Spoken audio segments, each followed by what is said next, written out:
इस कार्यक्रम के प्रायोजक हैं दिशा फाउंडेशन। हर किसी के लिए यहाँ कुछ मिलेगा, मिलेगी हर खुशी, यहाँ दिल खिलेगा।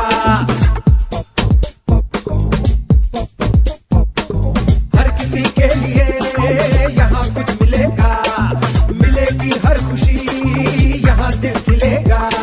थोड़ा फिसलना, थोड़ा संभलना, दिल का बहकना, थोड़ा बदलना, जिंदगी की लहर में बहते जाओ। जी हाँ, मनोरंजन के बहाने एक नई दिशा दिखाने फिर आ गए हम FM रेनबो इंडिया पर, लेकर दिशा फाउंडेशन की खास प्रस्तुति खुशखबरी। मैं हूँ SR यानी संतोष राव और मैं हूँ RJ माधुरी। कीजिए स्वीकार हमारी नमस्कार। दोस्तों, कई बार कुछ ऐसी बातें होती हैं जिन्हें बार बार समझाना पड़ता है। वो इसीलिए क्योंकि समाज में कुछ लोग अनजाने में या जानबूझकर वही गलतियां कर रहे हैं जो न सिर्फ उनके लिए बल्कि समाज के लिए, हमारे इस देश के लिए नुकसानदायक साबित हो सकती हैं। बिल्कुल सही कहा संतोष। लोगों को जागरूक करने के लिए करोड़ों रुपए खर्च किए जा चुके हैं। सरकार और गैर सरकारी संस्थाएं भी दिन रात प्रयासरत हैं।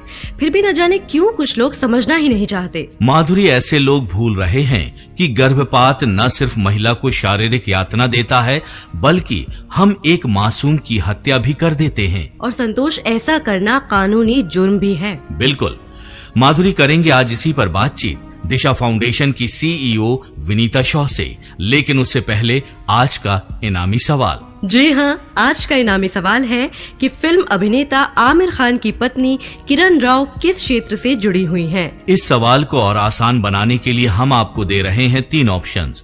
A खेल, B वकालत या फिर ऑप्शन C फिल्म डायरेक्शन। तो दीजिए इस सवाल का सही जवाब सिर्फ और सिर्फ SMS के द्वारा हमारे इस नंबर पर। हमारा नंबर है 8826275232।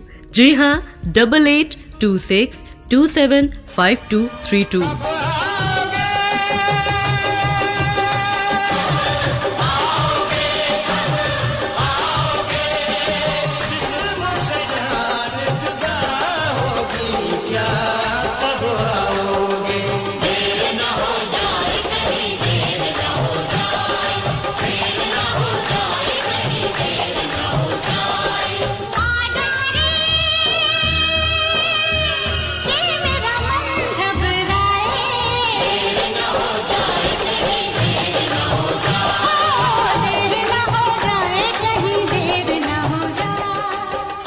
जी हाँ, अगर वक्त रहते हुए हम कन्या भ्रूण हत्या जैसी घटनाओं पर रोक नहीं लगा पाए तो वो दिन दूर नहीं होगा जब हम खुद अपनी गलती पर पछताएंगे। न सिर्फ पछताएंगे संतोष, बल्कि तरसेंगे अपने खानदान को भी आगे बढ़ाने के लिए। कैसे आती हुई इन मुश्किलों से बचा सकते हैं अपने आप को, अपने समाज को और अपने इस प्यारे से देश को, बताने के लिए अब हमारे साथ हैं विनीता शॉ। विनीता जी, प्रोग्राम में आपका स्वागत है। थैंक यू माधुरी और संतोष। विनीता जी, लाख प्रयासों के बावजूद गर्भपात कराने से लोग क्यों नहीं बाज आ रहे?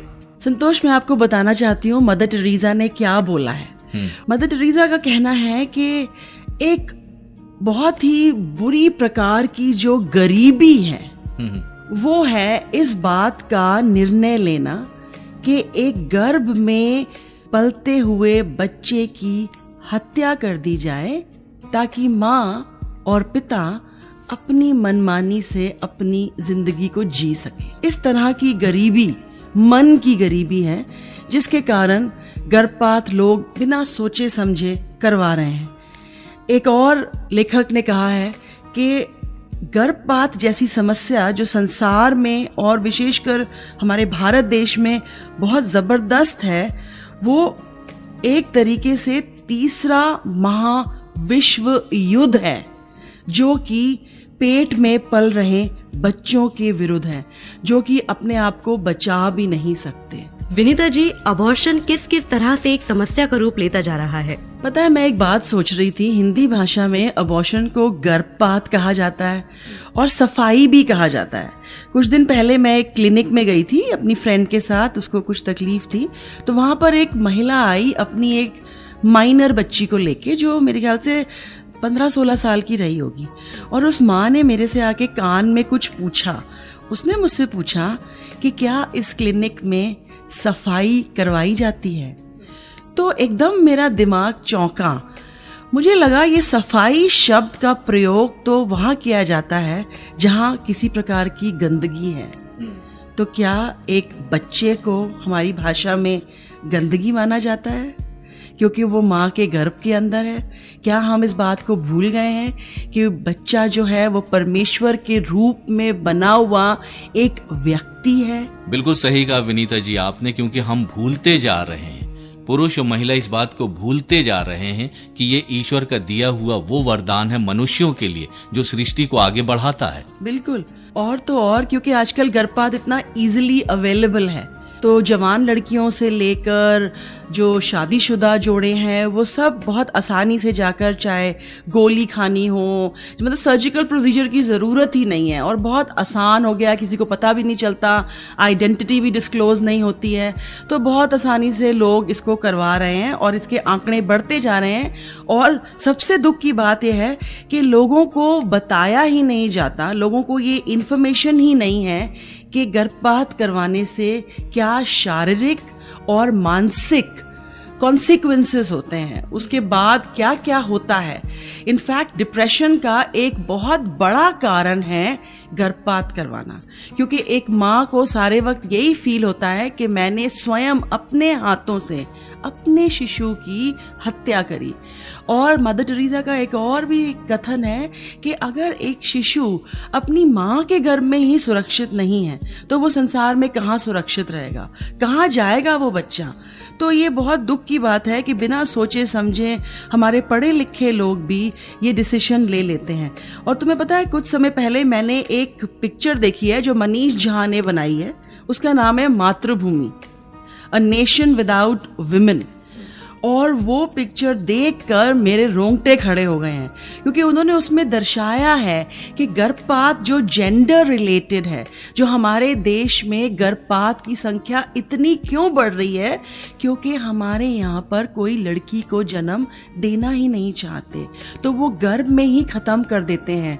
और इस पिक्चर में बहुत सुंदर रीति से दर्शाया गया है कि अगर इसी तरीके से हमारे देश में लड़कियों को ख़त्म करते जाएंगे तो एक समय आएगा कि लड़की बचेगी ही नहीं। और सबसे ज़्यादा दुख की बात है कि हमारे भारत को हम माता कह के पुकारते हैं, हम मातृभूमि कहते हैं कि ये हमारी मदर है, मदर इंडिया है, लेकिन लड़की को ही और महिलाओं के ऊपर ही इतना एक्सप्लॉयटेशन है, इतना अत्याचार है। जीवन के दो राहें पे खड़े सोचते हैं हम, जाए तो किधर जाए, जाए तो किधर जाए, ताने है दिल इधर को तो खींचे उधर कदम, जाए तो किधर जाए, जाए तो किधर जाए, जीवन के दो राहें पे खड़े सोचते हैं हम।